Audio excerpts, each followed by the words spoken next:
Hello, everyone. This is Tom Fox back for another episode, and I'm absolutely thrilled today to have someone who's way overdue to come onto the podcast, and that's Gaurav Kapoor from MetricStream. So, Gaurav, first of all, welcome and thank you so much for taking the time to visit with me today. Thank you, Tom, and very glad to be on the podcast. Like you said, delighted to be here given the coverage that you've done over the many years. Heard a lot about you and from my other colleagues as well. So thank you. So, could you give us your professional background leading up to your work at MetricStream? Absolutely, Tom.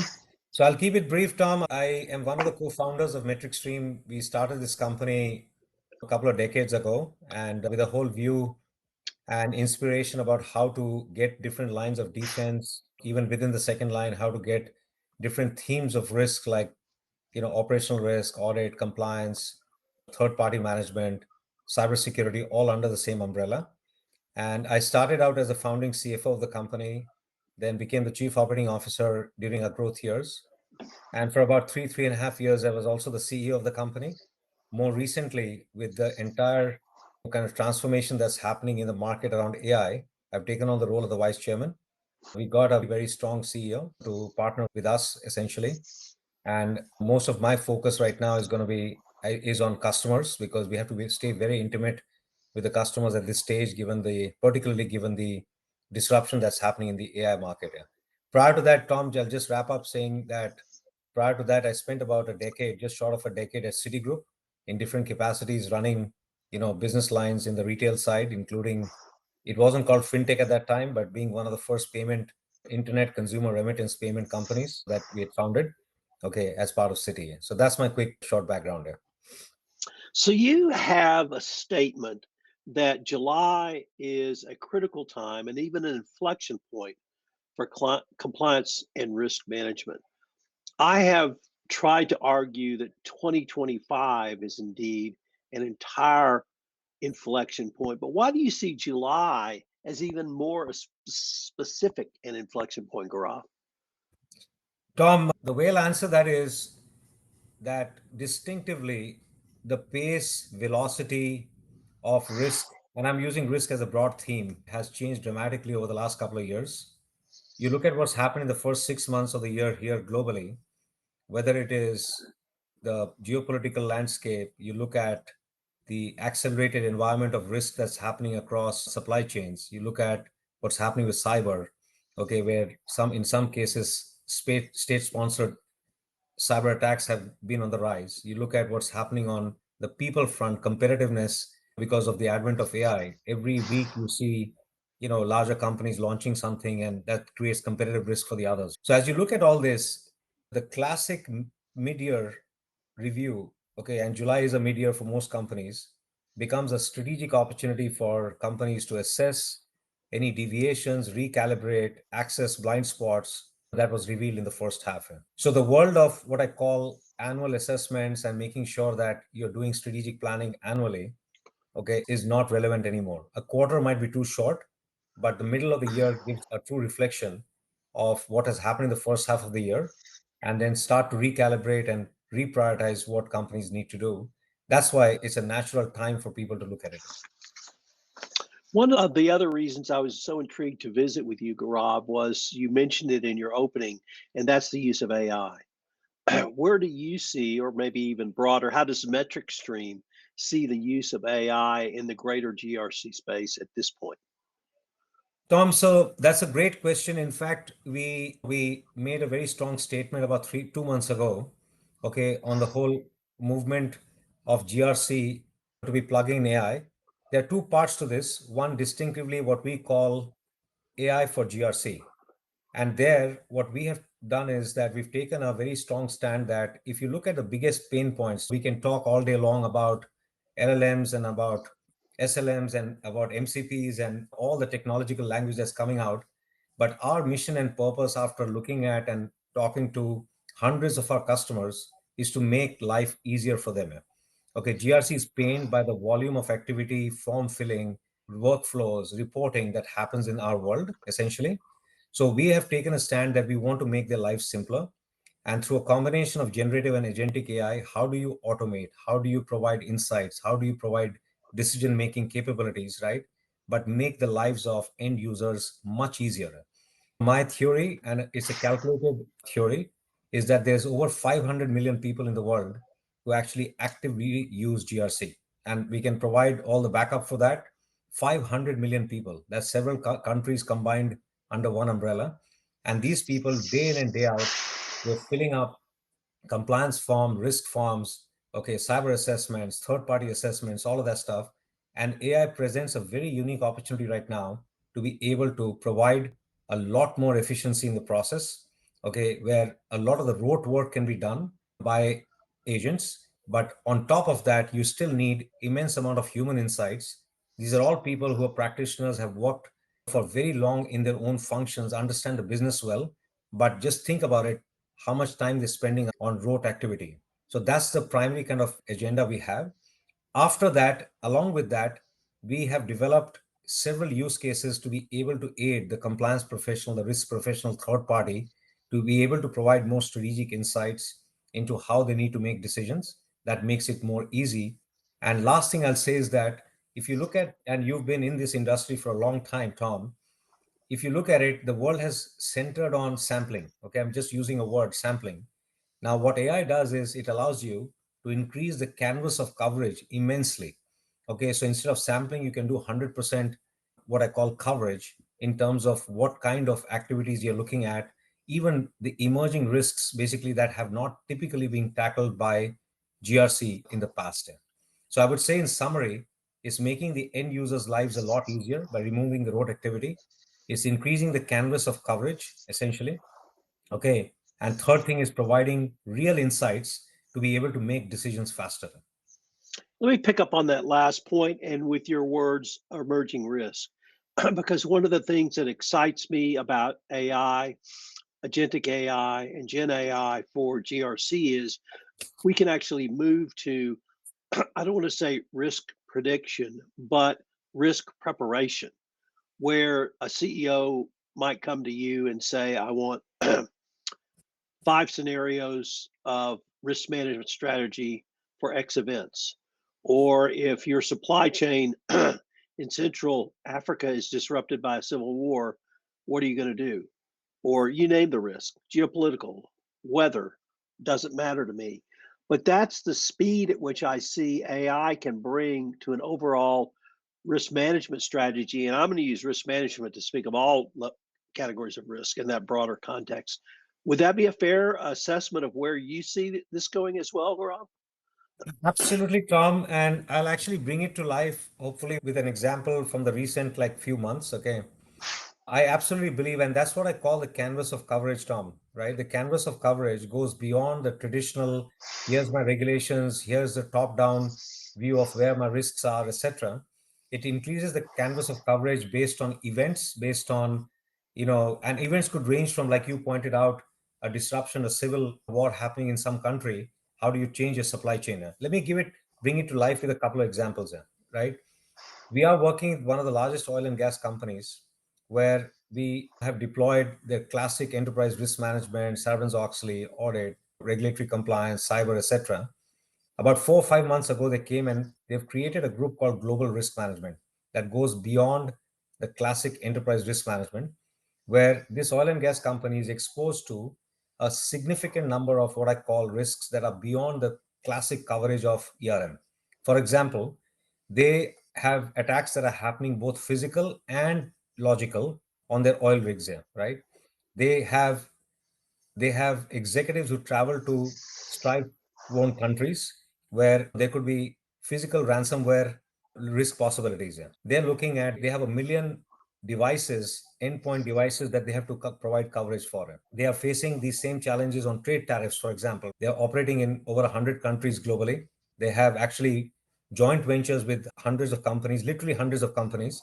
If you look at this, there is absolutely no way in the traditional realm of things on being able to aggregate, have observations coming in from different places, unless we really use AI. Now, I will also caution, AI is not the magical answer, because you also have to have the plumbing.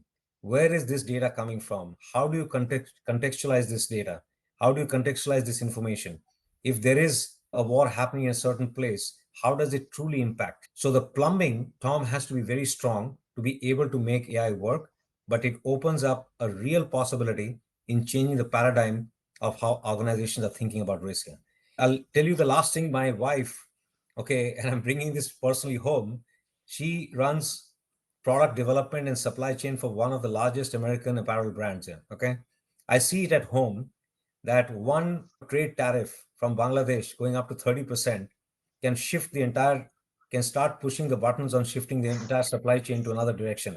They're dealing in Latin America, they're dealing with countries that are across the world. And these countries are not just about trade tariffs, they're also exposed to some of the wars that are happening here, right? Globally.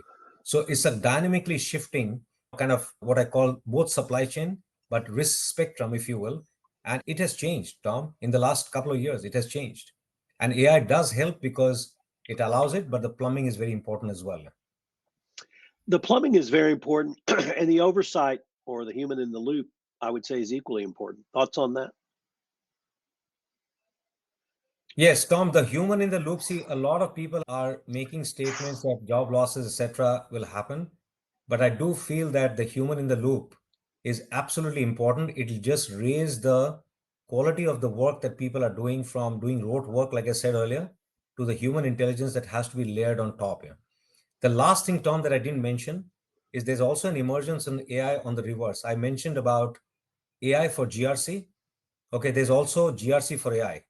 So the whole component of how companies need to govern their AI infrastructure, from observability to call it data privacy to explainability, it is becoming very important because both regulators but also internal executives, IT teams, they can slow this down, the adoption in GRC, because unlike sales and marketing function, in GRC, one miss can cause you $100 million fine. So people are more cautious, but the governance has to keep speed. So I like to call it balancing innovation with trust, essentially. That's going to continue to be very important, both infrastructurally, but also the way companies set up their culture. Let me turn to, you mentioned that you have stepped away from the presidency or CEO role to the chairman, vice chairman. So I'd like to focus on that level. And if you were counseling a chairman or a vice chairman, or indeed an entire board, on their role in this process, because not many people are talking about that as yet. So, how do you help counsel a board, a chairman of the board, or a vice chairman on their role in this change in the management of risk? Tom, that's a great question. And let me layer this in a couple of ways, right? First is, depending on the industry and the size of the company, the guidance is going to be slightly different here, right? Are you trying to protect an asset? Are you trying to grow an asset here? There are companies in different industries that have supremely high competitive risk, for example. Some are lesser exposed to competitive risk. So the dimensions of how you kind of recommend to a board or to executives is slightly different here. Let me take a couple of examples. So first thing I would say is that almost imperatively, sizing of where you are and what you want to be is going to be critical. Okay. Like I said, are you in a competitive market that is looking for hyper growth? Are you a company in an industry that's trying to protect yourself? The dimensions of risk and the risk appetite start to change. Then there has to be a framework of what I call strategic risk that is different from classic enterprise risk here. Enterprise risk, in my opinion, is more defensive. Okay, the new world of strategic risk has to be a combination of defense and offense both. Yeah. Third thing I would say is, once you have that, you start to look at, where do I want to focus on? Okay, in terms of, if you take my own example, right, we realize that AI can disrupt this market. So in 2 years, we'll either be really strong on the AI journey, or we could get disrupted by younger players or even larger players for that matter, right? So we had to make a call that, okay, our time and attention is going to go on this. Basically, we have to get more customer intimate. That's a true risk, a true strategic risk for a company like MetricStream, right? So where you deploy the resources is going to be supremely critical. And last thing I would say is that it becomes even more imperative, this whole world of what I call integrated risk management or integrated GRC, where you start to tie in different functions, different groups, because the pace and velocity is so high that a simple compliance or regulatory risk can become strategic risk if you don't tackle it, right? So it's a layered kind of approach. What is your appetite and who are you? Number two, where you deploy the key resources and make sure that the focus is high. Third thing is set up the infrastructure on risk so that you can continuously manage to know how your performance is measuring against risk. I don't know if Tom that answers the question, but that's what I'm talking to a lot of our executives in our customer base. That's actually the best answer to that question I have gotten. That Thank was you. excellent. Let me turn to the second half of 2025. You said that now might be a good time for reflection or inflection, but what are some of the top concerns you have for the rest of the year, or perhaps some of the top initiatives you see MetricStream in? Tom, if I take just a surge where a surge of requests or a surge of interest is coming, I would say that if I look at the top risks distinctively, cybersecurity and data protection, especially AI powered attacks and surface area expansion, okay, and third party exposure linked to cyber is clearly top of mind right now. Not just because of the events, but also with more and more digitization happening, whether it's cryptos, whether it's AI, all of that stuff, right? You are seeing an increased what I call awareness and desire to protect that risk. The second thing, which is more recent, okay, but really taken the world by storm, is what I'm calling geopolitical and macroeconomic instability.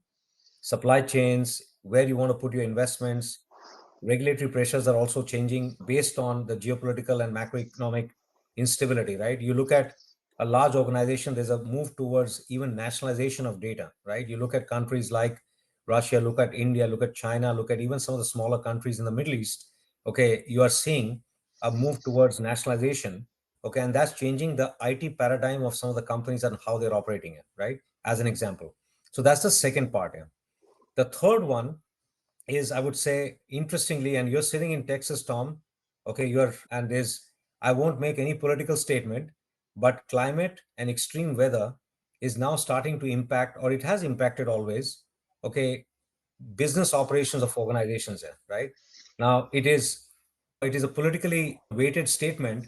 I don't want to go on one side or the other side, but the fact is that it is really impacting it, right? The Texas problem that just happened at scale, you look at some of the other climate changes that are happening.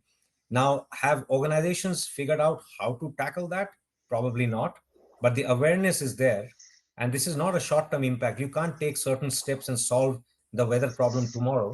It is more long term, it's more strategic. So that we are hearing that their core business operations are getting impacted. Last thing I would say, Tom, is what I'm going to call perennial, not just in the next six months, but it's high focus. Regulatory shifts that are happening tied to emerging technologies are going to remain a constant. Okay, but they are high intensity right now, especially in the second half of the year, with more regulations coming on from the EU AI Act or how US is thinking about crypto. You saw the regulatory kind of changes that happened in the last couple of days on the crypto regulations. For example, the intent is to deregulate, but to regulate, if you know what I'm saying, and requiring constant what I call vigilance across these parameters are going to be important. So again, if I had to tie it down, there are so many other things here, Tom, but cybersecurity and data protection, geopolitical and macroeconomic, climate and weather, okay, and regulatory shifts that are happening, particularly around emerging technologies, are probably the first thing that people are most worried about. Also, because some of the others are known knowns there. Okay, these are known unknowns and unknown unknowns. Okay, if you will, in the spectrum two by two matrix of known and unknown, right? That's why people are worried about and they're grappling as well. But there's all good human minds attached to how to solve this. My hometown is Kerrville, Texas, and that's where the July 4th flood hit. So I'm very aware of your comments on the weather. And for the first time, I've had to consider, what do you do if not only your entire business is wiped out? What does the county do when $18 billion worth of businesses are wiped out? So it's ever changing. I have tried to advocate that compliance needs to broaden its focus or broaden out to risk. And I've tried to argue to compliance professionals, that the various types of risks we need to move compliance into risk, and we need to indeed move all other areas into risk. But you have articulated or talk about the evolving role of the chief risk officer and compliance heads. I think it's important because of really everything you've said, the evolving nature of risk. Is there a way that we can move the various areas of risk, even that you've talked about, geopolitical, weather, tariffs, economic, legal and regulatory?